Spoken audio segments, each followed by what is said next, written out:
Example 2, अभी हम दूसरे एग्जाम्पल डिस्कस करेंगे रिलेशंस पे कि define a relation R on the set of positive integer z plus as follow for all a B belong to z plus a is related to b a is related to b if and only if ab is r. तो determine whether the relation is reflexive, symmetric या transitive, यानी हम तीनों check करेंगे कि क्या ये relation जो यहाँ पे डिफाइन हो चुका है ये रिफ्लेक्सिव है, सिमेट्रिक है या ट्रांजिटिव है या तीनों हैं, तो हम चेक करेंगे उसको। तो फर्स्ट हमारे पास है रिफ्लेक्सिव। हम चेक करेंगे कि ये रिफ्लेक्सिव है कि नहीं है। तो रिलेशन हमारे पास डिफाइन किस तरह हुआ है, A is related to B if and only if A B is R. तो इस रिलेशन को आप लोग ऐसे भी डिफाइन कर सकते हैं, A B belong to R if and only if A B product, इन दोनों का प्रोडक्ट, दोनों का मल्टीप्लीकेशन इज ऑड। तो इसके लिए हम एक चीज को पहले लिखेंगे, प्रूफ करने से पहले वो जो रिजल्ट यूज होगा तो वो क्या होगा, प्रोडक्ट ऑफ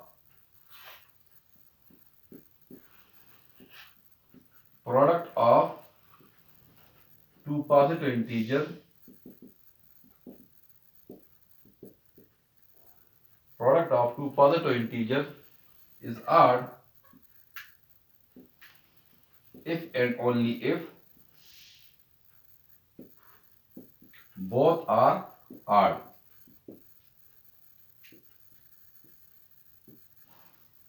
कि हमारे पास एक रिजल्ट है पॉजिटिव इंटीजर का कि अगर दो इंटीजर का प्रोडक्ट हमारे पास आड है तो वो दोनों हमारे पास आड होंगे। फॉर एग्जांपल 1 और 3 आड है तो दोनों का प्रोडक्ट भी 3, वो भी आड आएगा। इसी तरह अगर आप कोई एक इवन रखें, लेट्स से एक इवन है और एक आड है, तो दोनों का प्रोडक्ट हमारे पास 6, वो इवन आता है। तो जब भी हमारे पास दो इंटीजर का प्रोडक्ट आड आएगा तो वो दोनों हमारे पास क्या होंगे, वो आड होंगे। तो अब हम पहला पार्ट प्रूफ करेंगे, रिफ्लेक्सिव जो ए है,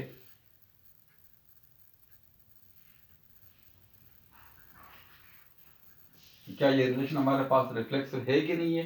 तो रिफ्लेक्सिव के लिए हमारे पास क्या कंडीशन है, फॉर ऑल, यानी कि रिलेशन हमारे पास सेट है जेड प्लस पे। तो जेड प्लस में हमारे पास एलिमेंट किस टाइप के होंगे, 1 2 3 4 सो ऑन।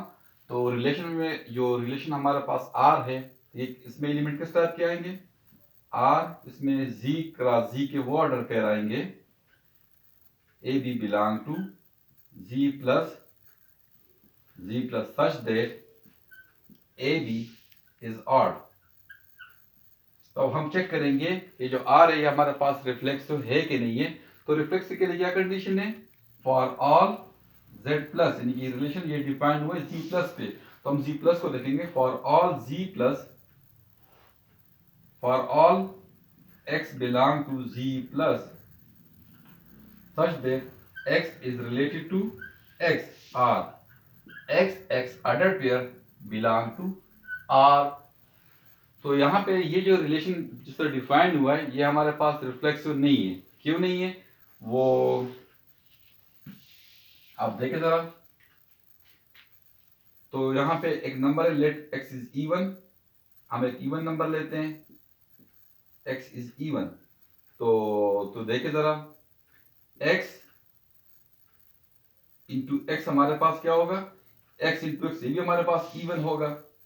तो ऑर्डर पेयर जो बनेगा x x, ये r को बिलोंग नहीं करता, क्योंकि हमारे पास क्या है, x इंटू एक्स हमारे पास क्या है, वो इवन नंबर है। तो किसी भी इवन नंबर के लिए, यानी z प्लस किसी भी इवन नंबर के लिए हमारे पास वो जो ऑर्डर पेयर होगा वो r को बिलोंग नहीं करेगा, क्योंकि x इंटू एक्स हमारे पास इवन होगा। यहाँ पे रिलेशन में क्या डिफाइन हुए, तो हमारे पास प्रोडक्ट क्या होगा, दोनों ऑर्डर पेयर का प्रोडक्ट क्या होगा, वो ऑड होगा।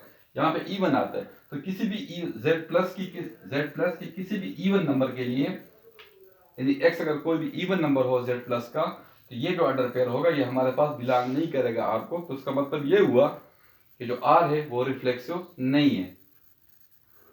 अब सेकंड पार्ट हम जरा चेक करेंगे, सिमेट्रिक, डी पार्ट सिमेट्रिक, कि क्या ये जो रिलेशन डिफाइन हो चुका है ये सिमेट्रिक है कि नहीं है। तो ये रिलेशन हमारे पास सिमेट्रिक है। कैसे, अब देखें, अगर ए बी सिमेट्रिकली हम क्या चेक करते हैं, अगर कोई भी ऑर्डर पेयर यानी कोई भी ऑर्डर पेयर अगर वो आर को बिलोंग करता है तो हमारे पास क्या होगा, बी ए बिलोंग करना चाहिए आर को।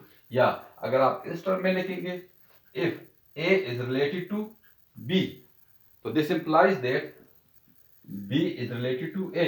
अब हम ये प्रॉपर्टी चेक करेंगे, तो मैं रिलेशन से कोई एक एलिमेंट उठाता हूं, let a B belong to R. तो आपके पास कंडीशन क्या है कि ए बी यानी ए रिलेटेड होगा बी को इफ एंड ओनली इफ हमारे पास क्या होंगे, a B is R. If and only if A B is R यानी ए बी का प्रोडक्ट हमारे पास क्या है, आर है। तो इसका मतलब क्या है, ए बी आर है और बी भी आर है। तो इसका मतलब ये होगा this implies that b a is R. अब बी ए क्योंकि हमारे पास मल्टीप्लिकेशन में जी प्लस में ए बी इक्वल होता है बी ए के, तो अगर ए बी आर है तो उसका मतलब क्या है, ए बी आर है और बी भी आर है, इनका प्रोडक्ट आर है। वो मैं यहाँ पे लिख चुका था पहले ये वाला।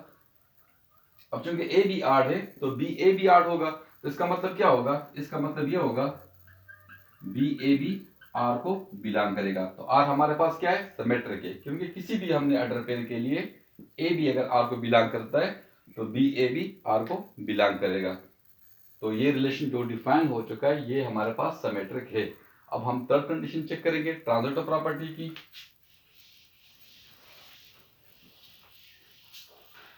इसको भी मैं सॉल्व कर लेता हूं, product of two positive integer is odd if and only if आर ऑड। तो ट्रांजिटिव प्रॉपर्टी हम कैसे चेक करेंगे, तो देखिए ट्रांजिटिव प्रॉपर्टी।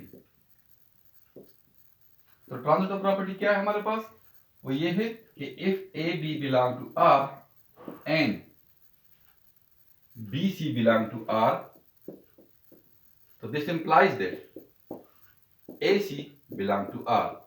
या in other word if A is related to B and B is related to C, so this implies that transitive property क्या है, this implies that A is related to C। तो अब हम check करेंगे कि जो relation जो define हो चुका है इस तरह ये हमारे पास ट्रांजिटिव है कि नहीं है।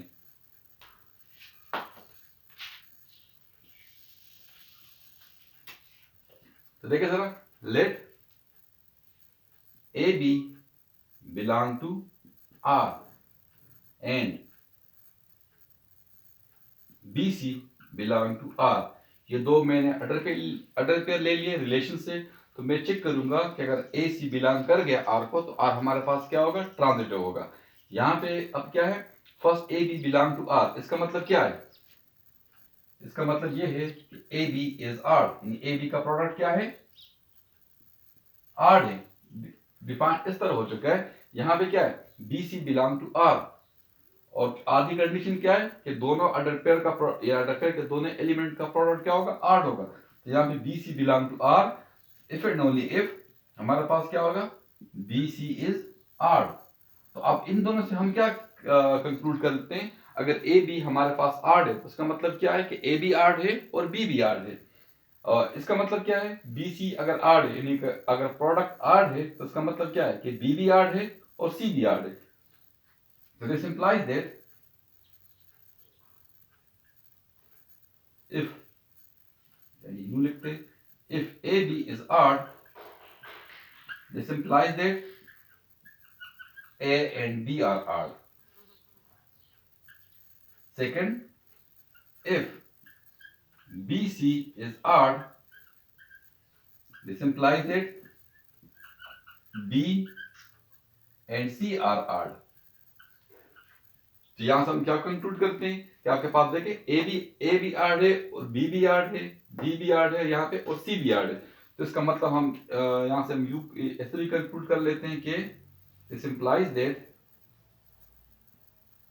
ए एंड सी आर आर, कि ए और सी दोनों आर है। तो यहां से हम ये रिजल्ट कंक्लूड करते हैं, अगर ए और सी दोनों आर है तो उसका मतलब क्या होगा, ए सी भी आर है। अगर ए सी आर है तो यहाँ हमारे पास रिलेशन किस तरह डिफाइंड हुआ है कि ए रिलेटेड होगा बी को if and only if A B is R. तो यहाँ हमारे पास क्या है, ए सी इज आर। तो इसका मतलब ये हुआ A is related to C, or in other word AC ordered pair belong to R। तो देखिए R हमारे पास क्या हुआ, ट्रांजिटिव हुआ। हमने कोई से भी दो अडर पेयर ले लिए, यानी किसी भी तीन element ABC belong to R, ABC belong to Z plus के लिए। तो देखिए ये अडर पेयर बिलोंग करते हैं R को और ये अडर पेयर बिलोंग करता है R को। हमने चेक कर दिया कि AC जो अडर पेयर बनेगा वो भी R को बिलोंग करेगा। तो इसका मतलब क्या है कि जो रिलेशन डिफाइन हो चुका है ये हमारे पास क्या है, ट्रांजिटिव है।